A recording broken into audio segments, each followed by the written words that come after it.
अस्सलाम वालेकुम एवरीवन। तो गाइस जो टॉपिक हमने कार्डियो में आज करने दैट इज़ एओर्टिक डायसेक्शन। बहुत अरसे से आप पढ़ते आ रहे हैं चीज़ें कुछ मुख्तलिफ नहीं है, सिर्फ एमसीक्यूज़ आने के हिसाब से ये टॉपिक बहुत ज़्यादा इंपॉर्टेंट है, तो इसलिए मैंने कहा ये बीच में शामिल कर लूँ। इसमें से जो आ रहे हैं क्वेश्चन वो आपको ज़रा फ्रेश करा दूँ। ये बात ध्यान में रखिएगा कि ये चीज़ें भूल जाती हैं, पानी की तरह होती हैं, एवेपोरेट कर जाती हैं। ये टाइप ऑफ एओर्टिक डायसेक्शन हमने हज़ार दफ़ा पढ़ी होती है, फिर भी जब एमसीक्यू आता है तो मेरे से खुद शुरू में बहुत दफ़ा जब रिवाइज़ ना किया हो तो गलत हो जाता है। तो प्लीज़ इसको ना ज़रा याद रखें कि एओर्टिक डायसेक्शन, तो आप सबको पता है कि aorta is a large vessel जिसमें ट्यूनिका की 3 लेयर्स हैं, tunica, intima, media and adventitia. और उसमें अगर ये आपका एओर्टा है, ठीक है, it is a very large vessel, one of the largest vessels of the body. और इसकी जो वेसल की वॉल है उसकी जो 3 लेयर्स हैं, सपोज ये पूरी इसकी वॉल है जो थिक सी है, इस वॉल में अगर टीयर हो जाए और ब्लड जो है वो इधर से टीयर होगा, ठीक है, इधर से टीयर हो जाए, ब्लड जो एओर्टा के अंदर रन करे वो वॉल के अंदर चला जाए, इस बात को एओर्टिक डायसेक्शन कहते हैं। In tier in the intima of aorta, ठीक है, बाहर से एओर्टा को कट जाने को नहीं कहते, टीयर इन द अंदर वाली लेयर होती है इंटिमा। ये अगर एओर्टा की वॉल है तो इनर मोस्ट लेयर होती है किसी भी वेसल की ट्यूनिका इंटिमा, दरमियान वाली स्मूथ मसल की लेयर होती है मीडिया, और बाहर वाली होती है एडवेंटिशिया। तो इंटिमा में अगर टीयर आ जाए और ब्लड यहाँ पर बीच में परकोलेट करके इंटिमा और मीडिया में कहीं चला जाए, यहाँ घुस जाए, तो दैट इज़ एओर्टिक डायसेक्शन। जिसके कॉजेज़ याद रखने हैं, सबसे इंपॉर्टेंट कॉज 3 ही सबसे इंपॉर्टेंट वाले आपको याद होने चाहिए। द फर्स्ट इज़ हाइपरटेंशन, और ये आपका क्वेश्चन आता है कि what is the most common most important cause of aortic dissection. तो most common and most important is hypertension. The second thing which goes is trauma, blunt trauma, किसी भी तरह का ट्रॉमा जो बाहर से हो उसकी वजह से हो सकता है। और तीसरी चीज़ is bicuspid aortic valve. Bicuspid aortic valve होने की वजह से एओर्टा, जो एओर्टिक वाल्व आपको पता है वो नॉर्मली बाइकस्पिड नहीं होता, अगर बाइकस्पिड होगा, ट्राइकस्पिड होता है वो, तो ब्लड का फ्लो ख़राब होगा, ट्रिबुलेंट फ्लो की वजह से ज़्यादा प्रेशर पड़ेगा एओर्टा की वॉल पे, और एओर्टा की वॉल में टीयर आने का चांस हो जाएगा, ठीक है।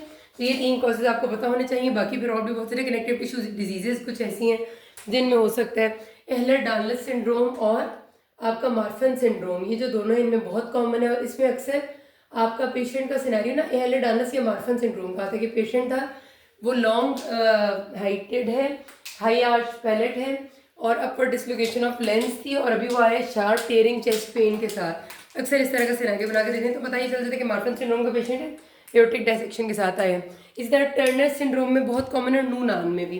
Turners is a female syndrome और नू नान्स को मेल टर्नर सिंड्रोम कहते हैं, कि अगर टर्नर वाले सारे फीचर्स मेल में होंगे तो उसको नू नान कहेंगे, ठीक है। ये तो मैं इसलिए बता रही हूँ क्योंकि वो आपसे इस क्वेश्चन ये कहते हैं among which of following which is not a cause of aortic dissection. तो जब आपको सारी कॉजेज पता होंगी तो आप नॉट अ कॉज कर सकेंगे, और उसमें अक्सर डाउन सिंड्रोम लिख देते हैं। Down is basically not a common cause, Turners और नू नान्स हैं। अच्छा, उसके बाद क्लासिफिकेशन हमने जो पहले पढ़ी थी सेम वही है। 2 टाइप्स हैं, हम 2 तरह से क्लासीफाई किया हुआ है, एक स्टैनफोर्ड सिस्टम है और एक डी बेके सिस्टम है। स्टैनफोर्ड सिस्टम में ए और बी है। अगर जो हमारे पास ये डायसेक्शन है, असेंडिंग एओर्टा यहाँ से शुरू हो और असेंडिंग एओर्टा को इन्वॉल्व किया हुआ हो उसने, ये हो, तो ये टाइप ए है स्टैनफोर्ड के हिसाब से। और अगर सिर्फ डिसेंडिंग एओर्टा हो तो टाइप बी है, ठीक है। जो असेंडिंग एओर्टा को इन्वॉल्व करती है वो ज़्यादा सीरियस होती है, उसमें हमें सर्जरी करनी पड़ती है, ये याद रखना आपने। और डी बेके के हिसाब से उसने 3 में डिवाइड कर दिए।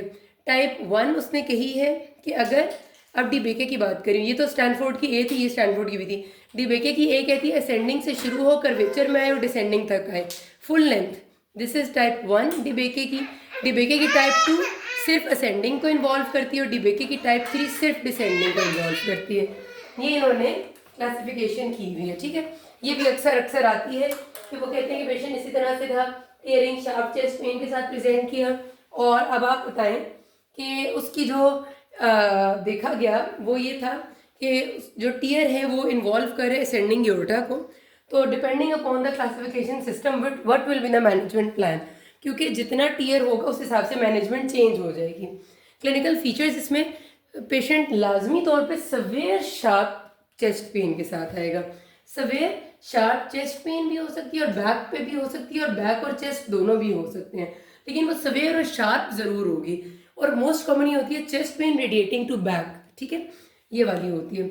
और इन्वेस्टिगेशंस में नॉर्मली तो ये कहते हैं गोल्ड स्टैंडर्ड इन्वेस्टिगेशन क्या है, ये आपका एमसीक्यू आता है, तो याद रखिएगा CT angiography, CT angio is the gold standard investigation for diagnosing. लेकिन ये हम तब करा सकते हैं जब पेशेंट क्लिनिकली थोड़ा स्टेबल हो और हमने सर्जरी प्लान करनी हो।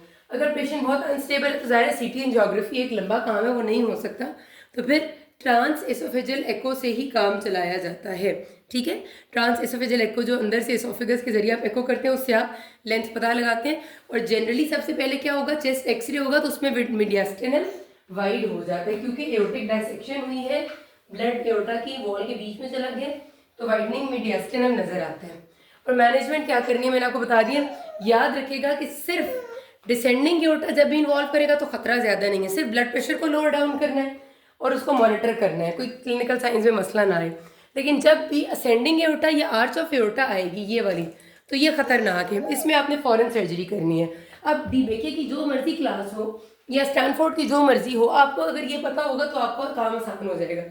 डीबेके ने भी पहले असेंडिंग को लिया हुआ है, बाद में डिसेंडिंग को, और जो स्टैनफोर्ड है उसमें भी सिर्फ डीबेके की वन है जिसमें सारा कुछ इन्वॉल्व है, वो ज़्यादातर स्टैनफोर्ड पूछते हैं। तो अगर असेंडिंग होगा तो आपने सर्जरी करनी है, फॉरेन डिसेंडिंग होगा तो सिर्फ बीपी लोअर करना है, लेकिन सर्जरी से पहले बीपी लोअर करना है ए में भी। ये मैनेजमेंट है, दिस ऑल। किसी को भी मसला हो कि ना, थैंक यू।